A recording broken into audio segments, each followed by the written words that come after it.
What do you think will make you happy? What are the keys to happiness? And do you believe in the age old saying that money cannot buy happiness? According to the Pew Research Center, people who earn more are happier on average. Half of the individuals surveyed who earned $100,000 or more per year said that they were happy with their life.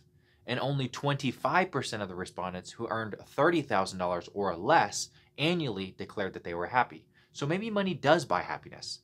However, in another study, it was revealed that people who earned more tended to report more moments of anger, anxiety, and excitement, suggesting that higher paying jobs may produce higher levels of arousal, which are more often than not of the negative kind. So there's highs and lows to everything. I mean, a higher income level usually goes hand in hand with greater responsibilities in the workplace and longer working hours. And so I guess it comes down to a personal preference as to, whether or not you're willing to travel through those valleys in order to reach the mountaintop. What's also interesting about this subject is that while we crave more, as with almost anything in life, once we get what we thought we wanted, we quickly adapt and it no longer enhances our pleasure.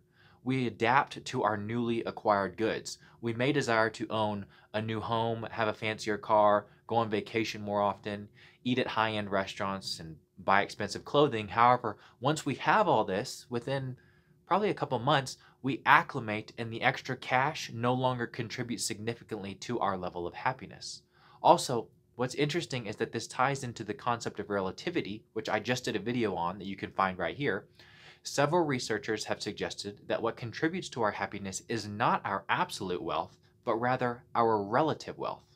That is, our material means relative to that of the people around us.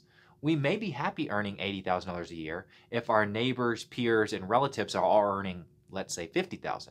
However, if those around us are earning $95,000 annually, we would no longer be satisfied with only $80,000. I mean, think about it. The extent of change that needs to occur in order for us to notice a difference is dependent on the initial circumstance. If you give someone, let's say, $10,000 to do a job and then add a $50 tip, the person will not be that impressed. However, if you pay someone $70 and then you give them that same $50 tip on top, that person will be extremely thankful. The subjective value of a dollar depends on the starting point.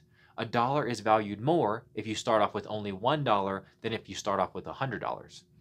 Therefore, the more that you have, the more that you need in order to increase your wealth and in order to notice a difference that would affect your happiness. And lastly, I personally think this also ties into what period of life that you're in.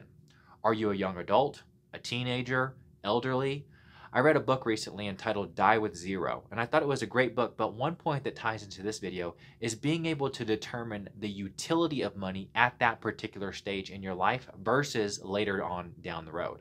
For example, today, in my mid to late 20s, the utility of my money is much higher versus 50 years from now when I probably won't be as active or able to perform as much strenuous activity. What do I mean by that? Well, if I wanted to go on a week-long ski trip today, other than it being summer out right now, I could physically do that.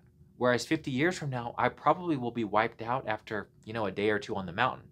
And this is also dependent on the things that you enjoy. I enjoy being outside and doing physical things. But if you enjoy sitting on the beach and sipping martinis, then your age is probably not as significant. So, does money buy happiness? Let me know what you think below.